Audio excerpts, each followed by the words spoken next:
Están las condiciones de bioseguridad para el regreso a clases de miles de niños y jóvenes que estudian en los colegios oficiales. ¿Qué tan importante es el reinicio para los estudiantes de esas clases presenciales? Pues para hablar de este importante tema hemos invitado al médico epidemiólogo, al doctor Jaime Ordóñez. Bienvenido a Sala de Prensa, doctor, ¿cómo está? Juanita, muy buenas noches. ¿Cómo está? Muchas gracias por la invitación. A usted por podernos acompañar. Doctor Ordóñez, desde el punto de vista epidemiológico, ¿se debe regresar a clases presenciales en los planteles públicos? Ya hemos visto que se ha hecho en los colegios privados, ha ido funcionando. ¿Cómo debería hacerse? Bueno, vamos por partes. ¿Conveniente para quién, cierto? Es claro que el riesgo epidemiológico en este momento es el más difícil de toda la pandemia. Eso pues sería ocultar el sol con un dedo. En las últimas 2 semanas llevamos más o menos 360.000 casos identificados y recuerde que en Colombia montón más, montón menos, por cada identificado puede haber 6 sin identificar, posiblemente podemos estar en 2.1 millones casos activos y con tendencia a aumentar. Entonces, claro, cuando lleguemos a julio, el retorno puede ser que la cosa esté todavía aún más compleja, porque va a haber más infecciones en vacaciones. La vacunación va a proteger obviamente a los vacunados, es decir, a los docentes. Desconozco si también se está vacunando el personal administrativo e incluso el de oficios varios de los colegios, lo desconozco, no sé, pero ellos son los que quedan protegidos. Entonces, en ese orden de ideas, va a haber seguridad para los docentes. En cuanto a los estudiantes, en términos generales, la pandemia ha golpeado muy poco, afortunadamente, a las personas menores de 25 años. Pueden enfermarse, pero la mayoría no desarrollan síntomas. ¿Dónde está el quid del asunto? Que no los desarrollan, pero pueden ser transportadores. Entonces, el quid del asunto no está en el personal del colegio, no está en los estudiantes, sino en las familias de los estudiantes.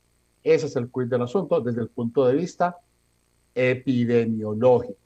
Pero obviamente también hay que tener en cuenta otros puntos de vista, y es que no todas las familias están en capacidad de mantener el niño todo el tiempo, no hay buenos accesos a internet, eso es un hecho. Entonces, es un riesgo epidemiológico para las familias, eso es claro, pero se les debe hacer saber que va a haber unos riesgos, que si es del caso, empezar a cuidarse dentro del hogar cuando el niño comience a asistir, que sería muy buena estrategia, utilizar tapabocas dentro del hogar mientras los adultos que conviven con el niño son vacunados. Claro, acá los protagonistas, digamos usted como lo venía diciendo, doctor Ordóñez, son tres, son los maestros, son los estudiantes y son las familias de esos estudiantes. A mí me gustaría que comencemos hablando de los maestros, porque según le entiendo, entonces lo conveniente en este caso sería que primero se vacunaran los maestros y ahí sí reactivar las clases. Sin ninguna duda, Sería el Juanita, porque es orden. que ellos Sí. son los que están en riesgo. Los de mayor riesgo son los maestros, porque ellos son mayores de 25 años. Claro, ese es el riesgo. Entonces sí, es correcto. Hay que empezar con ellos, que tengan su esquema completo y que hayan pasado 2 semanas después del esquema completo, que es lo que se demora en hacer efecto la vacuna, por así decirlo. Claro, y ahora entonces sigamos con la cadena. Están los niños, entonces los estudiantes, y ellos tienen un riesgo relativamente bajo, volviendo al colegio, y dado caso si se contagian. Si un niño se contagia, ¿qué puede pasarle? Pero además, ¿cómo eso puede afectar a su familia? Digamos, también puede llevar el virus a la casa. Claro, la probabilidad de contagiarse de un niño es la misma de cualquier persona. Yo creería que un poco más alta, ya lo voy a decir por qué. Pero la probabilidad de desarrollar síntomas es muy baja. La probabilidad de que desarrolle síntomas severos es excesivamente baja y la probabilidad de que fallezca es demasiado baja. Todo eso es una fortuna, ¿de acuerdo? ¿Dónde está el problema? Que si se me enferman, sí pueden transmitir el virus. Y la probabilidad de que se enfermen no es baja, es la normal. Incluso podría ser un poco más alta, porque es que seamos honestos, en la hora del recreo, ¿qué niño no va a jugar lleva? ¿Que no se van a poner a hacer, a controlar el recreo, que estén a 2 metros de distancia uno del otro con el tapabocas durante todo el recreo? Sabemos que eso no es cierto, eso no sucede. Los niños van a jugar. Solamente estar en el recreo van a gritar, porque en la emoción de jugar lleva, de jugar lo que ellos juegan, gritan. Y el grito transporta más partículas que tienen el tapabocas. Juanita, recordemos que el tapabocas disminuye el riesgo un 40%, sigue habiendo un 60% de riesgo. Por eso es que la gente es infectada y no saben que nos infectó. Pues posiblemente fue un asintomático con tapabocas. Entonces son niños asintomáticos con tapabocas, gritando y correteando. Entonces es muy complejo en realidad asegurar buena ventilación. Ahorita, yo vivo en Medellín, pero venga, con el corazón en la mano, ¿quién va a abrir ventanas en Bogotá a las 7 de la mañana o a las 8 de la mañana? Entonces mantener buena ventilación es un reto que es complejo. Entonces, los profesores van a estar bien protegidos por la vacunación, lo mismo que el personal administrativo, pero el tema es las familias, los niños. A mí en realidad no me preocupa mucho los niños desde el punto de vista epidemiológico. El riesgo es que ellos puedan llevar el virus a la familia. Entonces la cosa es, si la familia tiene que llevarlo porque no tiene ninguna otra opción, pues van a tener que cambiar su modus operandi en la casa y van a tener que mantenerse todos con tapabocas, conviviendo con tapabocas y casa bien ventilada hasta donde el clima lo permita, hasta donde el frío deje, hasta que sean vacunados. Claro, eso es muy importante porque la triada, digamos, son los maestros, los estudiantes y las familias de esos estudiantes. Hablemos y profundicemos un poco en eso, en la importancia del cuidado que debe tener esa familia cuando el niño vuelva al colegio. En términos generales, Juanita, hay que ser mal pensados. Es decir, una vez que el niño se fue para el colegio, desde el primer día, apenas regrese, hay que asumir que ese niño está infectado. Está infectado y que tiene una infección asintomática. Es mejor asumirlo de esa forma, de manera tal que él tenga su tapabocas, dependiendo de la edad, porque sabemos que los muy pequeños no es recomendable que usen tapabocas. Entonces, que use su tapabocas, bien juicioso, y la familia adentro también, y que la casa esté bien ventilada, porque si no, va a estar el riesgo de que el cuidador pues se infecte. Entonces, y el cuidador puede ser el papá, la mamá. Sabemos que la vacunación todavía está, le falta mucho, apenas 7.6% de la población tiene el esquema completo, eso es muy poquito todavía. Entonces, y ese 7.6%, la mayoría son adultos mayores, no son los papás, podrían ser los abuelos. Entonces, hay que cuidar obviamente de estos papás también. Claro, y es una situación bien compleja porque estamos hablando que los maestros en medio de todo esto son los que, digamos, corren mayores riesgos volviendo también a clases. Y a pesar de eso, pues fueron los maestros, por supuesto, los que están priorizados en el Plan Nacional de Vacunación. Digamos, ya se habilitó esa etapa también para que ellos sean vacunados. ¿Por qué es tan importante? Pero además es que también estamos en un momento en que los estudiantes llevan más de un año en sus casas. También se habla de ese daño que se les puede generar a todos estos niños y jóvenes si no regresan a este contacto habitual. Hay como una disyuntiva ahí que uno podría decir. Vea, Juanita, si miremos las cosas. Estados Unidos va a abrir colegios en septiembre y nadie se murió de depresión. Pues sí, es incómodo, es muy barro, pero y vea las tasas de vacunación que tienen y vienen como vienen cayendo los casos. Y nosotros vamos a abrir 3 meses antes que Estados Unidos. Ellos van a reabrir cuando vienen en descenso, en franco descenso, en un gran descenso. Nosotros vamos a reabrir en pleno ascenso. Entonces, es un riesgo epidemiológico alto. Y repito, quienes entran en riesgo son los cuidadores, bien sea el padre, que el cuidador es el que mayor riesgo va a tener, porque pues uno sabe quién es el cuidador, no siempre es el padre y la madre. Entonces, ellos son los del riesgo y es una realidad. Pues, no hablar de eso, es mejor decirlo claramente ahora para que los cuidadores empiecen a ver qué medidas van a utilizar, porque yo entiendo también que en un país pobre no todo el mundo tiene acceso a Internet. No hay muchas posibilidades, son apartamentos pequeños o casas pequeñas donde no hay muchas opciones. Entonces uno también entiende, yo entiendo que hay cierto afán en que el niño regrese porque nadie pone en tela de juicio que la salud mental obviamente es mucho mejor, la socialización es mucho mejor. Eso no está en tela de juicio. Nadie pone eso en tela de juicio. Eso no está en tela de juicio. Lo ideal es volver, pero hay que sopesar. ese riesgo de la salud mental sobre el riesgo epidemiológico. Es que el ministerio pues ha reportado 95.000 muertes, pero el DANE nos reportó en mayo que ya eran más de 100.000. Y si juntamos las más de 100.000 que reportó el DANE en mayo con las que llevamos hasta ahora, ya son casi 120.000 y vamos en ascenso.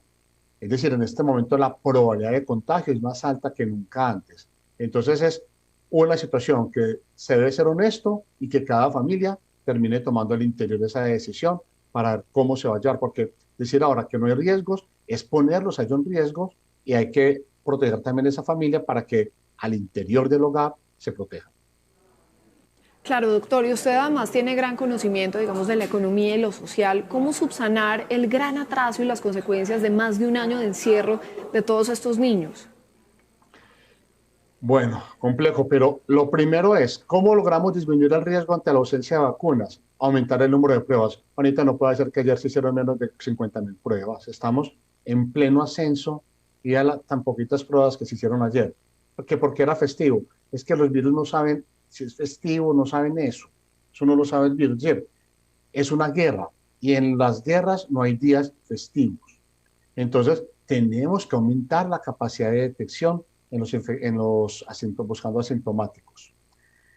Eso desde el punto de vista de disminución de riesgo.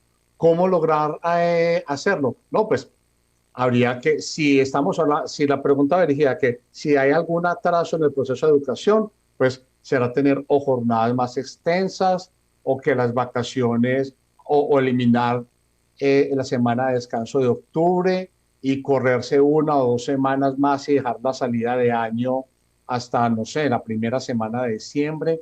Es decir, si se trata de que hay que buscar la forma de recuperar el tiempo perdido, pues tenemos muchas opciones de esas. Si significa ir también los sábados en la mañana, qué sé yo. Hay muchas opciones que se podrían buscar o alargar 1 hora más todos los días. Se pueden buscar opciones. Pero aquí en este momento el riesgo es, el quiz es cómo disminuir el riesgo de los cuidadores. Eso es lo que realmente importa. Porque al entrar todos estos niños en la segunda o primera semana de julio, pues el riesgo de los cuidadores va a aumentar. Sin duda. Y además, en medio de todo esto, ¿cómo se encuentra un equilibrio, doctor, entre la salud y continuar con esa aparente vida normal de todos estos niños, con esas líneas de aprendizaje que son necesarias también? Obviamente la educación virtual no va a reemplazar la educación presencial.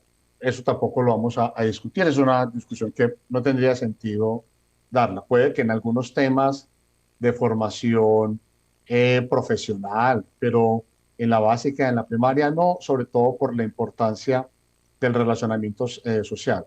Es decir, para mí es tan importante el recreo como la clase de geografía o la clase de ciencias. Ambos, el recreo es importante.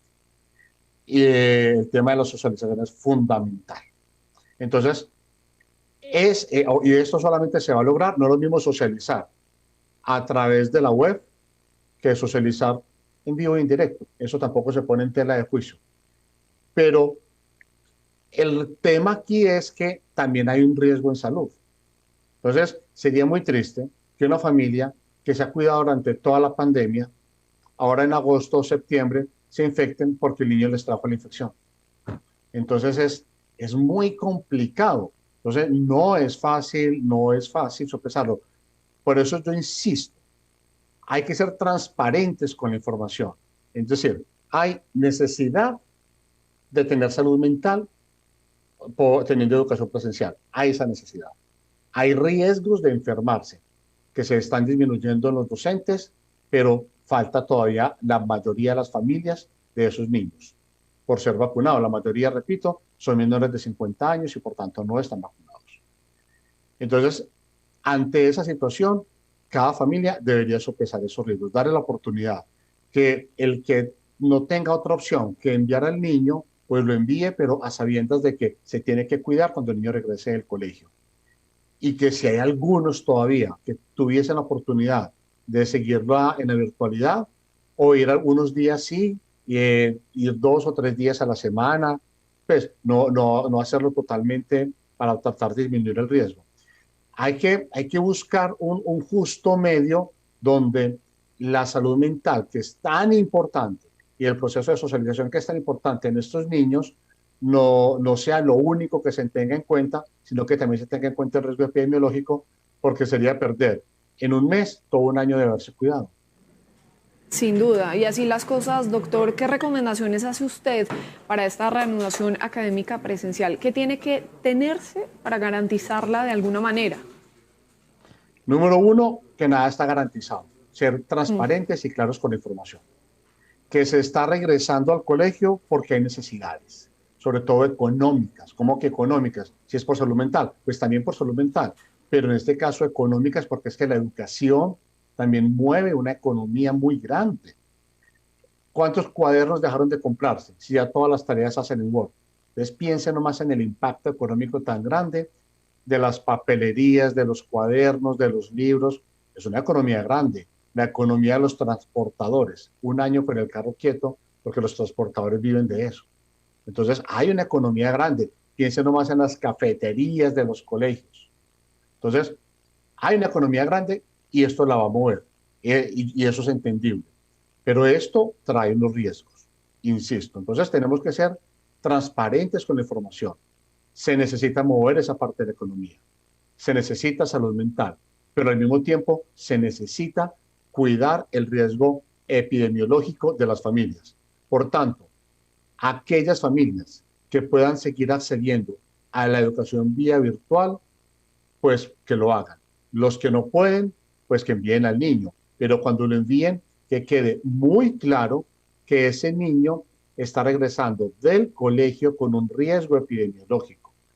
Y ese riesgo, la mejor forma de controlarlo es que al interior de la casa todos estén utilizando tapabocas en el núcleo familiar hasta que los padres o los cuidadores sean vacunados. Mientras no sean vacunados, claramente un compañerito puede contagiarlo y obviamente es un compañerito asintomático. Sin duda. Doctor Ordóñez, ¿y qué les decimos a los padres de familia que aún tienen dudas de enviar a sus hijos al colegio? Número uno, que están en todo el derecho de tener dudas. ¿Por qué? Porque tienen ese riesgo epidemiológico ellos. Es decir, es que ellos tienen temor de su propia vida. Es que, ¿qué tal que uno de ellos se enferme y fallezca? Así de sencillo. ¿Y quién va, y quién va a seguir guiando al niño? ¿Quién va a seguir aportando económicamente? Es que ese es el tema. Si los dos trabajan, los ingresos se disminuyen a la mitad y la carga emocional y de trabajo para crear un hijo solo se vuelve muy compleja. Entonces, que es el tema de lo que está aquí en riesgo es nada más y nada menos que la vida de los cuidadores, que unos se enfermarán y no desarrollarán síntomas, otros se enfermarán y los desarrollarán graves, y otros desafortunadamente van a morir. Y eso va a pasar. ¿Cuántos? No sabemos. Por tanto, tienen todo el derecho a sentir temor, a incertidumbre. Pero repito, cada familia es diferente, porque también hay unos que dicen, pero es que yo no tengo acceso a Internet. Y si tengo acceso a Internet, es de muy mala calidad y no tengo sino un aparato donde se puede recibir la clase. Válido. Pero entonces, entienda, familia, que se tienen que cuidar dentro del hogar, usar tapabocas a toda hora con el niño. Y el niño lo tiene que utilizar. Porque es que van a asumir un riesgo. Y cuando uno asume un riesgo, pues le toca asumir responsabilidades. Entonces aquí debe quedar claro para todo el mundo que sí va a haber riesgo. Quien tiene menos riesgo, repito, es el que esté vacunado. Pero si la familia no está vacunada, va a estar en riesgo. Entonces, esta familia tiene que disminuirlo. Repito, casa bien aireada y tapabocas dentro de la casa constantemente. ¿Que es muy aburridor? Sí, es muy aburridor. Pero es más aburridor enfermarse y morirse. Sin duda. Doctor, ¿y cómo ve una futura vacunación de los menores contra el COVID-19, como ya hemos visto está pasando en otros lugares del mundo? No, ya el ministerio autorizó aquí la vacunación a los mayores de 12. Ya está autorizada, es necesaria. Es necesaria porque son transmisores. Posiblemente en septiembre termine. El ensayo clínico de los menores de 12 se partió en dos grandes grupos. Los niños de 5 a 11 años y los niños de 6 meses a 5 años. Son dos grandes grupos, pero se están llevando paralelamente esos dos estudios. Ese estudio pareciera que podría estar terminando en septiembre puede terminar, aunque el doctor Anthony Fauci dijo que ellos esperarían la autorización por parte de la FDA al finales de noviembre, en la época de Acción de Gracias exactamente fue lo que dijo. Entonces, porque pues hay que esperar que termine el estudio y ellos tienen que evaluar todos los resultados. Entonces, se podría tener vacunación autorizada por la FDA y uno esperaría que rápidamente por el INVIMA para todos los mayores de 6 meses, para toda la población prácticamente, ya hacia final de año. Pero por ahora ya está autorizada para los mayores de 12 años. Pero no nos preocupemos por eso que todavía nos falta mucho para vacunar a los menores de 50, pues entonces, pues ya está autorizada la de menores de 12, pero todavía pues nos falta mucho, pues todavía es incluso difícil cumplir la meta de vacunar todos los mayores de 12 este año, pero, pero ya al menos está la autorización y sabemos que es seguro vacunarlos. Sí, la vacunación, como quien dicen, también por ahí va a cuentagotas literalmente. Y ya para ir concluyendo este segmento y este contacto, doctor Ordóñez, me gustaría también que hiciéramos eso, un análisis de la situación y sin duda está este tema de la reactivación escolar y por supuesto el posible regreso de los niños, pero en paralelo está este tercer pico de la pandemia que es muy duro, muy difícil, muy mortífero. Y con todas las aristas que tiene, ¿no? Está el tema del Plan Nacional de Vacunación, pero está también la reapertura económica, están las manifestaciones que de manera sostenida y constante por más de 40 días se registraron en nuestro país. ¿Cuál es ese análisis de lo que está sucediendo con estas cifras y estos contagios de más de 30.000 al día y fallecidos que están por encima de los 550? Casi 600. Sí. Entonces, es una hecho bonita, estamos en el peor momento, el peor. Entonces, este pico comenzó, vea, yo le cuento, el 18 de marzo participé en un evento académico con el doctor Anaya y con el doctor Carlos Álvarez. 18 de marzo, jueves 18 de marzo, no se me olvida. Y una de las preguntas fue, Jaime, ¿cuándo empieza el tercer pico? Y yo le dije, pues el tercer pico debería empezar 2 semanas después de Semana Santa. El doctor Álvarez estuvo de acuerdo conmigo, pero le dije, pero yo creo que ya empezó, 18 de marzo. Creo que ya empezó, porque en este momento Medellín y Barranquilla ya están con más del 80% de las UCIs y ya comenzó a darse un ascenso. Y estaba el doctor Achini, el director de la Asociación de Cuidados Intensivos, y me dijo, no, ya aquí ya tenemos 7 UCIs con 100% en Barranquilla, 18 de marzo. El movimiento del paro comenzó el 28 de abril, Juanita, creo. Si no, pues me corrige, pero creo que fue el 28 de abril. Cuando comenzó el paro, esa semana antes del paro, la que terminó el 24 de abril, ya para esa semana teníamos el, el mayor registro de casos y de muertes antes de iniciar el paro. Es decir, antes el paro inició cuando ya estábamos claramente en el pico.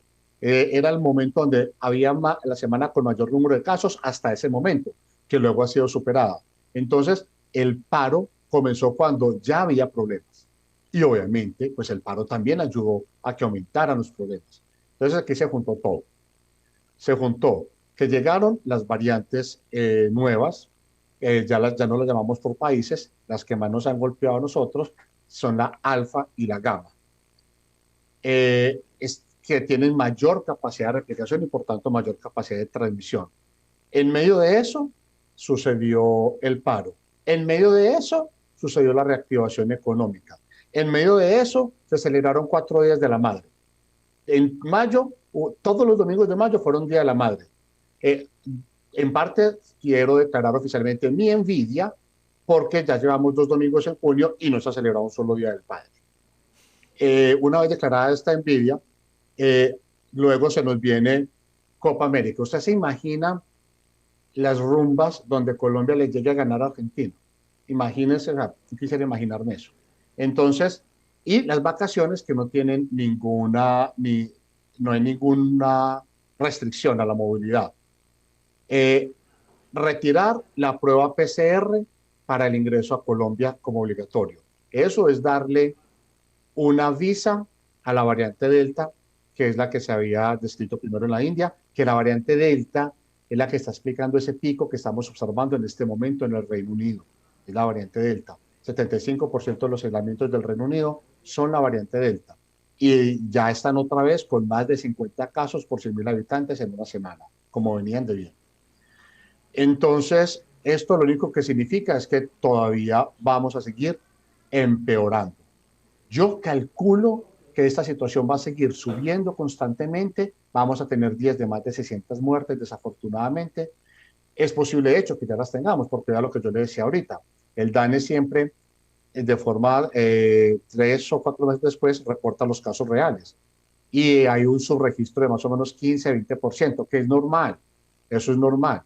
Pero si usted me ajusta entonces estas 588 muertes con un subregistro de 15-20, claramente ya pasamos los 600 muertes diarias.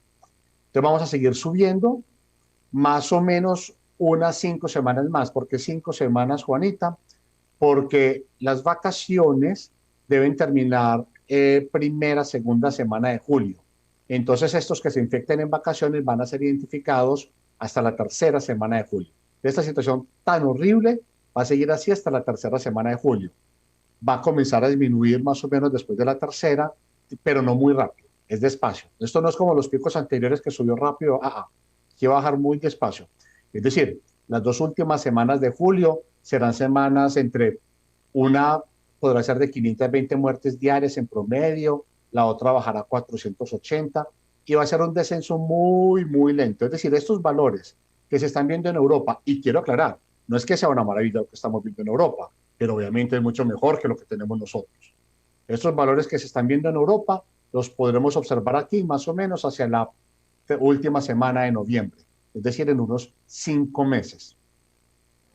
Pues es muy difícil y qué miedo también todo lo que está contando usted también, doctor. Pues es el análisis de este regreso a las clases presenciales, la reactivación escolar. Importante, como lo hemos dicho a lo largo de esta transmisión, tratar de encontrar un equilibrio entre la salud mental, pero también los riesgos, por supuesto, que supone esta enfermedad del COVID-19 y el riesgo que implica llevar a los niños al colegio, incluso cuando vuelven a clases. Por eso es que es tan importante que se acelere cuanto más la vacunación para los maestros, que son los que están ahí enfrente también de todo esto. Es el doctor Jaime Ordóñez, médico epidemiólogo. Doctor, como siempre, muchas gracias. Muy amable y cuídese mucho. Muchas gracias y por favor recordemos, nadie está seguro hasta que todos estemos seguros. Así es. Y todavía falta mucho, además, para que todos estemos seguros. Muchas gracias, doctor. Siempre bienvenido aquí a Sala de Prensa. Gracias. Muy bien, así hacemos una pausa.